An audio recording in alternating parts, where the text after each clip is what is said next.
Today we're continuing to read Linda Mullaly Hunt's book called Fish in a Tree.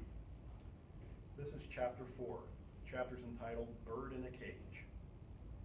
When I finally get to Park Road, I head into A.C. Peterson Farms, which is a weird name for a restaurant. They have pictures of cows inside and outside, but it's on a busy street with tons of stores. I wonder if there's a restaurant somewhere in the middle of nowhere named Crowded City. My mom is waiting. Where have you been? I've been worried sick, she says, wiping her hands on her apron. I missed the bus and had to walk. She shakes her head. Sit yourself right down there and start that homework of yours, she says, nodding toward the end of the counter, the same place I always sit, a place where she can keep an eye on me, she says. Anything you want to tell me? She seems tired. They called you, didn't they, I ask. Yes. I don't know why you would do such a thing, Allie. She sounds sad instead of mad, which is worse, I think. There is a tray full of glass sundae dishes filled with brightly colored ice cream. Strawberry, pistachio, black raspberry, pink, green, and purple. I like the colors next to each other and wonder what kind of impossible things I can draw about ice cream. Maybe melting rivers of it, and a man with a cone-shaped head sitting in a banana split dish rowing with a spoon. Allie, are you listening? Oh, sorry, I mumble, pushing off the floor with my foot to spin on the padded stool.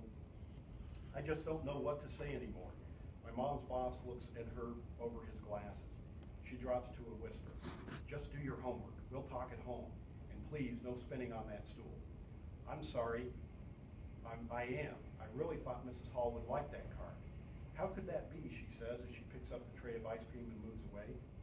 I pull out a book and open it, but the letters squiggle and dance. How are other people able to read letters that move? So instead, I stare at the steaming liquid dripping into a coffee pot and start thinking of steaming volcanoes and dinosaurs standing around drinking coffee, staring up at the giant meteor soaring through the air, commenting on how pretty it is. And I think about how lucky they were that they never had to go to school. I grab a napkin and begin drawing them for the sketchbook of impossible things. Soon my mom's brown and white checkered apron is in front of me. I look up. I swear it. I didn't know it was a card for dead people, I say. It's a sympathy card, she says, and it's for the people that miss the person that has died, not for the dead. Well, don't you think that dead person deserves a card more than anyone?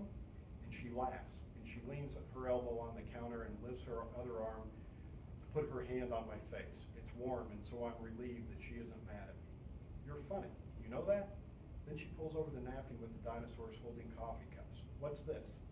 Just an idea I have for the sketchbook of impossible things. She stares at it. Your grandpa knew you were talented, and he'd be so proud of how hard you're working on your art. And he would love that you've named your sketchbook after Alice in Wonderland. He had such fun sharing that book with you. She looks up at me, just like he shared it with me when I was young. Alice in Wonderland, a book about living in a world where nothing makes sense, made perfect sense to me. I miss Grandpa, I say, 3 words that hold sadness like a tree holds leaves. Me too, sweetheart. I miss how he'd move from place to place with us whenever Dad got stationed somewhere new or deployed. It's weird to think he doesn't know that we've moved again. She taps the end of my nose. I don't know, sweetheart. I think he knows. Just then, voices I recognize come through the glass doors. It's Shay and Jessica. When I turn around, Shay says, well, look who's here. It's Allie Nickerson. They know my mom works here and have seen me here before, so I figure it isn't a coincidence that they're here. Allie, Shay says, you never came back to class. We were worried about you. What a joke that is. I turn back around while they whisper. Then Jessica asks, why don't you come sit with us? Her voice reminds me of a pin hidden inside a candy bar. My mom motions with her head that I should follow them. Go ahead, sweetheart. You can take a break. I give my mom the please just stop eyes while Shay mimics the word sweetheart in a baby voice. I guess my mom didn't hear because she whispers, new friends would be good, Allie. It wouldn't hurt you to at least give them a chance. Someone comes to seat them, but Shay asks, can we just sit at the counter? Great, I think. Once they sit, there are 2 stools between them and me. My mom leans in and whispers, why don't you move down and sit with them? They're reaching out to you, Allie. Reaching out with a bottle of poison, I think. I think back to one of our apartments where the landlords kept llamas in their field. I love them, but Mom said they smell.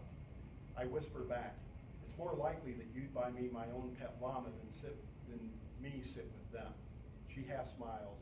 What shall we name the llama? I squint and shake my head. She makes that exasperated sound, so stubborn. Shay and Jessica stare at us like two cats watching birds in a cage. My mom takes her pad out and walks over to them.